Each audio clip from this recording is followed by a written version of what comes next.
Pictures up. Pictures up. Pictures up. And roll sound. Rolling. Rolling. Sound speed. Camera speed. 2. Awesome. Take 2. Hello and welcome to Meet Me at the Movies, Open Dialogue. Noel T. Manning II here, talking to you today about the film The Neon Highway.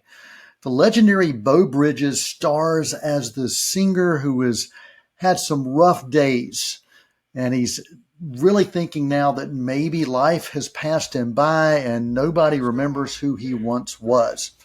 Well, Rob Mayes stars as this young singer-songwriter who had a chance and thought his time had passed him by for different reasons. The two find a way to connect with the chance encounter, and they both get second chances.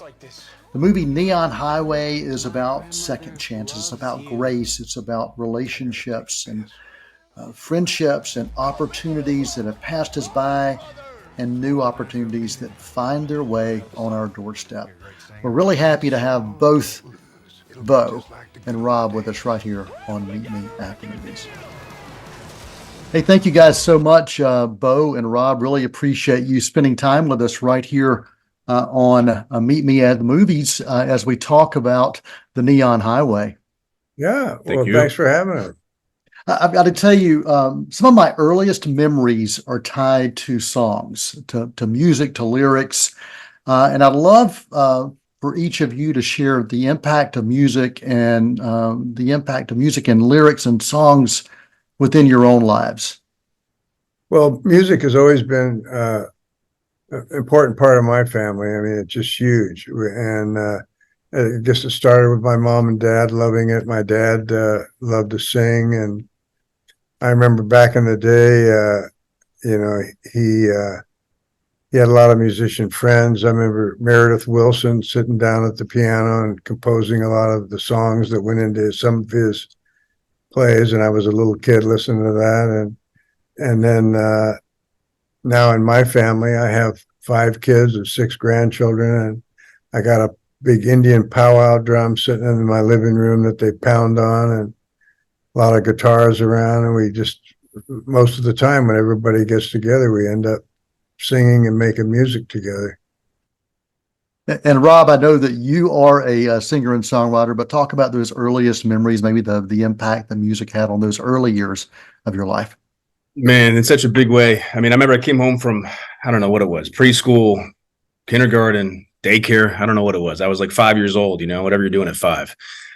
And, my parents said, run around the house and we got you something, big surprise. Right. And I was looking for something small, like a little Easter egg, in the potted plants, and I kept running right past the big piano that they had gotten for me.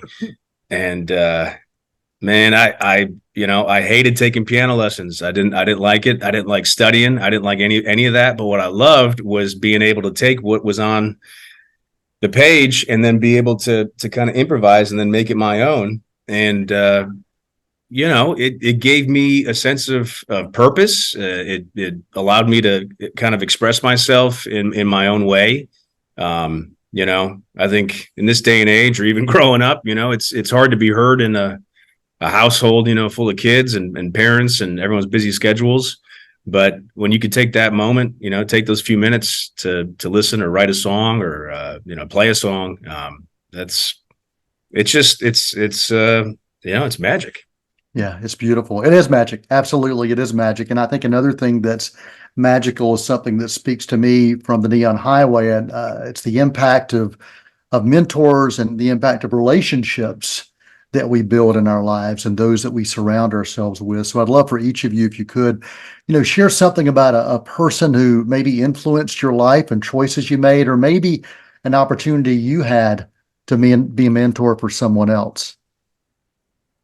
Okay. The 2 big mentors that I had in my life were my father, who was my teacher, taught me the craft of acting, and was a great dad to me, taught me about the importance of respect for myself, for my fellow human beings, for the planet.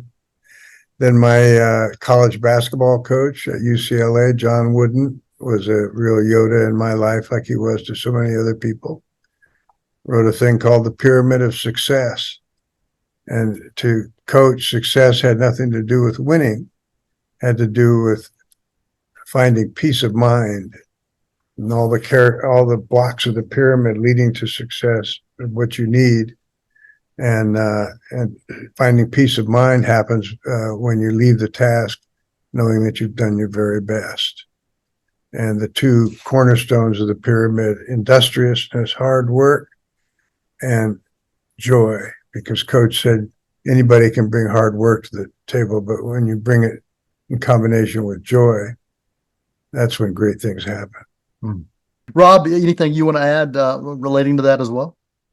I mean, growing up, I was playing piano from a young age, and I would go to school, and my grade school music teacher, Miss Karen Clark, is a huge reason why I kept at it. She would have me come up before music class and play a new composition or whatever I was writing on the piano, and it just took a couple minutes. But she gave me the time and allowed me to share that with my classmates, and it seemed to resonate with them. And that was pretty powerful stuff. Carol Pribble, my high school drama teacher. I wanted just to have a role, and I'd walk across stage and say hello, like in the musical, and then she ended up giving me the lead.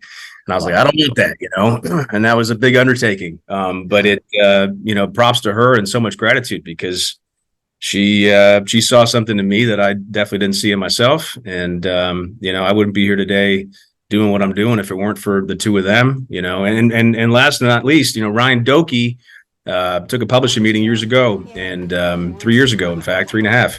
And he said, hey, there's a movie, this Neon Highway thing. They can't find their lead, maybe it could be you. And lo and behold, here we are. So the world does certainly works in mysterious ways. Wow. I appreciate you both for taking the time. Beau, Rob, it's a pleasure. And I hope more people get a chance to see the Neon Highway. So thank you both for joining us on Meet Me at the Movies. Thanks for having us on. Thank you, sir. Have a great day. See ya. And action.